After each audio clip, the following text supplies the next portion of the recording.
Assalamualaikum warahmatullahi wabarakatuh. Welcome back to my channel. Dan hari ini gue akan bahas mengenai Attack on Titan The Last Chapter, guys ya. Chapter ke-139 yang berjudul menghadap ke pohon itu di atas bukit, guys ya. Dan pohon yang dimaksud ini adalah pohon tempat dimana Eren, Mikasa, dan Armin versi bocil sering bermain-main, guys ya. Berlarian ke sana kemari dan tertawa, guys ya. Dan bisa dibilang menjadi ending yang sangat sweet and chill, guys ya, untuk anime yang tergolong sadis, guys ya. Jadi sebuah ending yang puitis untuk manga yang tergolong sadis, guys. Wah. Dan ini pasti sangat mind blowing sekali, guys ya, karena nggak ada yang nyangka sama sekali kalau endingnya bakalan kayak gini, guys ya. Endingnya bakalan setenang, sekalem, bahkan nggak ada yang mati sama sekali, guys ya. Nggak ada pertumpahan darah sama sekali di endingnya. Gua sih tadi mikir bakalan ada sedikit mungkin ya gesekan di endingnya, tapi ternyata nggak ada sama sekali, guys ya. Nah, jadi tanpa basa-basi langsung kita bahas ini, guys ya, mengenai ending akhir dari Attack on Titan, guys ya. Check this.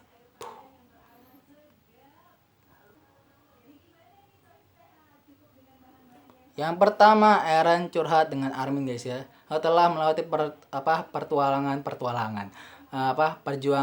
pertarungan yang sangat panjang, akhirnya Eren dan juga Armin saling curhat, guys ya. Karena memang sebenarnya inilah momen yang paling ditunggu-tunggu, guys ya. Ketika pas di Shigan itu sebenarnya udah curhat sih, tapi itu masih kurang karena di situ Eren masih seperti menyembunyikan sesuatu, guys ya. Nah, di sini akhirnya ditumpahin semua sama Eren, guys ya. Dimana dia mengatakan tentang apa yang terjadi, alasannya dia dan segala macamnya, bahkan termasuk pernyataan cintanya dia kepada Mikasa, dimana dia itu sebenarnya itu suka banget sama Mikasa, tapi sayangnya karena sikon, guys ya, karena kondisinya dia sebagai main villain dan juga kondisi dia sebagai orang yang paling dicari, membuat dia tidak bisa begitu saja bersama dengan Mikasa, guys ya. Padahal kalau seandainya ketika di Marley waktu itu yang pas mau konferensi pers ya, yang pas mau konferensi pers dunia itu, mungkin kalau seandainya saat itu si Eren langsung tanpa basa-basi langsung ngomong sama Mikasa, mungkin saat itu juga mereka udah jadian, guys ya. Tapi sayangnya tidak, guys ya, karena Hajime Sayama tidak mengizinkan hal itu, guys. Jadi sorry ya fans Eren Mika, guys ya, dan juga Eren Histo, guys ya, karena Eren Histo kan udah pasti tinggal, guys ya, kan History udah punya anak ya. Jadi ngapain si Eren sama History yang udah punya anak ya. Dan bisa dibilang di sini kita juga dapatkan kebucinan Eren yang benar luar biasa, guys ya. Bener kayak gue nggak nyangka itu Eren loh, guys ya. Eren yang sangar, Eren yang Eren yang kelihatannya badas tiba-tiba jadi sebucin itu, guys ya. Mungkin ini alasan kenapa fans AOT kayaknya agak nggak suka, mungkin karena sini tuh kali ya.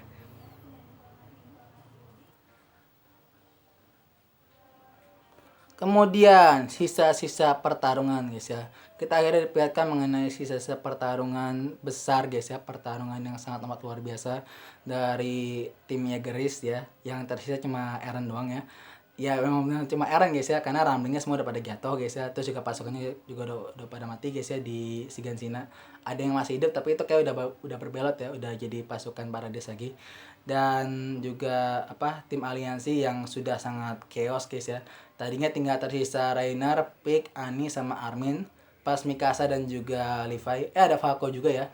Ada Falco, jadi ada 8 orang. Tapi setelah perang ini akhirnya semua balik lagi, guys ya. Jadi Gaby, Jan sama Connie yang awal jadi main setan langsung balik lagi jadi manusia, guys ya. Terus juga keluarganya semua Marleyan warrior ya, warrior Marleyan langsung pada balik semua jadi manusia, guys ya. Ibunya Reiner, keluarganya Pik, Falco, Gaby, guys ya, dan juga keluarganya Ani, guys ya. Nah, di situ akhirnya kita juga dapatkan momen yang sangat amat terharu, guys ya, dimana Mikasa yang telah menebas kepalanya Eren memeluk dengan mesra kepala Eren, guys ya, sambil dibawa ke arahnya Armin, guys ya. Oh, so sweet banget. Dan di situ sayangnya nggak ada momen pemenggalan kepalanya Eren, guys ya. Kalau ada mungkin bakal lebih dramatis lagi, guys ya. Dimana kita diberikan momen pemenggalan kepala Eren yang dilakukan oleh Mikasa, guys ya. Jadi harusnya sebelum momen curhat itu harusnya ada momen pemenggalan itu, guys ya, supaya pas, guys ya, supaya lengkap, guys ya. Jadi kita nggak tahu apakah dipenggal, apakah dipotek atau gimana. Karena kan ya kan nggak ada scene ya, guys ya. Jadi kita bisa berteori dong ya, apakah dipotek, apakah dipenggal, apakah dipletekin gitu, guys ya. Dipotek sama dipletekin apa bedanya ya. Pokoknya intinya ya banyak ya, guys ya, teori mengenai itu, tapi cuma itu nggak penting-penting amat, guys ya. Yang penting akhirnya Eren kalah dengan cara apapun, guys ya, yang kayak tadi gue bilang, dan dipeluk mesra sama si Mikasa, guys ya.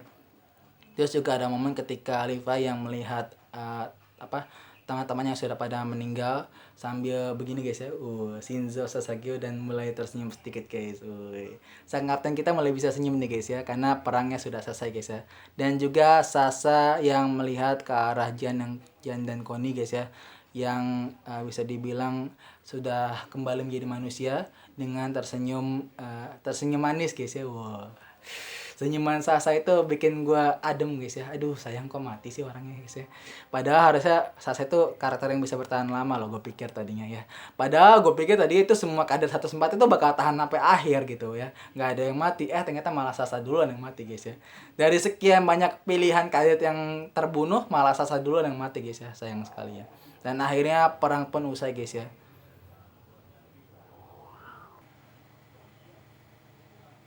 Dan yang terakhir, skip 3 tahun setelah perang guys ya. Dimana kita dapatkan skip yang cukup jauh guys ya, dari kejadian perang sampai 3 tahun lamanya guys ya. Yang itu artinya Reiner jadi umur panjang guys ya, karena kemampuan Titan Shifter sudah berakhir guys ya ketika Eren mati guys ya. Kemudian kita juga dapatkan pick Jan, Connie, Armin dan juga Annie ya, yang menjadi duta besar kayaknya, jadi duta besar perdamaian antara Marley dan juga Paradis guys ya. Dan di sini nampaknya mereka itu sedang menuju ke arah Paradis guys ya. Karena kalau dilihat dari kata-katanya Mikasa yang bilang kalau sebentar lagi teman-teman akan sampai Eren, itu artinya teman-teman itu ada di Marley menuju ke arah Shiganshina, bukan sebalik ya guys ya. Bukan pergi atau bukan masih di situ guys ya. Karena mereka bilang akan segera ke sini. Dia bilang akan segera ke sini guys ya. Dan juga di situ kita jadi perlihatkan scene Mikasa yang duduk manis di bawah pohon sambil mengusap-ngusap batu nisannya Eren guys ya. Dan emang benar guys ya, akhirnya ya Mikasa mungkin jadi Jonas seumur hidup guys ya, karena dia benar-benar cinta banget sama Eren ya. Pertanyaannya, apa yang terjadi sama Jan nanti? Kemungkinan terbesar mungkin sama Pik guys ya. Karena kan Reiner kan jomblo ya. Reiner kan harusnya kan sama Historia, tapi Historia udah nikah. Terus habis itu Annie mungkin sama Armin ya. Sementara mungkin sisanya ya tinggal Jan sama Pik guys ya. Connie mungkin nanti bisa nyari lagi yang lain guys ya. Kemudian ada juga Onyokopon yang jalan-jalan santuy sama dua kekasih baru, Ciela. Wih, Falco dan juga Gaby yang membawa sang Kapten Levi yang duduk di kursi roda dengan santuy guys ya. Sambil biasa aja ya. Ya just like Levi being Levi guys ya, kayak Levi aja gitu ya guys ya, kalem, cool, tenang guys ya, sambil dibawa di kursi roda sama Falco guys ya. Dan itu kayaknya mereka lagi jadian ya. Itu kayaknya belum nikah sih, mungkin mereka yang berteori kalau itu udah nikah, tapi gue merasa kayaknya itu masih pacaran sih guys ya, masih dalam hubungan PDKT guys ya, hubungan yang bisa dibilang menjelang guys ya, sebelum menuju ke fase pernikahan guys. Mantap Pako, wih. Dan Gaby masih hidup sampai akhir guys. Jadi semua ekspektasi fans AOT hilang guys ya. Gaby yang mati, Levi yang mati, kemudian Mikasa yang mati, itu ekspektasi gue sih sebenarnya. Kemudian shipnya pada batal semua. Ternyata tidak ada yang terjadi. Dimana shipnya tetap langgeng. Kemudian yang karakter yang tadi yang harus pada mati masih pada hidup guys ya, luar biasa. Pantas ya AOT diprotes ya. Banyak yang protes AOT endingnya kayak gimana guys ya. Banyak yang bilang katanya AOT itu endingnya jelek banget sih, nggak bagus ini segala macam. Bahkan sampai dibuatin petisinya segala guys ya. Itu bener kayak wah gila sih. Tapi menurut gue sih after all endingnya itu bagus guys ya. Mungkin gue akan bahas mengenai detail mengenai ending ini di video terpisah aja guys ya. Makanya itu gue akhiri video ini. Gue maaf kalau salah kata, gue pamit. Jangan lupa di like, comment, dan subscribe untuk gue. Dan juga terima kasih banyak untuk Hajime Isayama yang sudah menciptakan manga yang the best guys ya, terepik, termantul, kayak tergigil lah guys ya, tergege guys ya, good gaming luar biasa. Dan itu sih dari saya, terima kasih. Wabillahi taufiq wal hidayah. Assalamualaikum warahmatullahi wabarakatuh.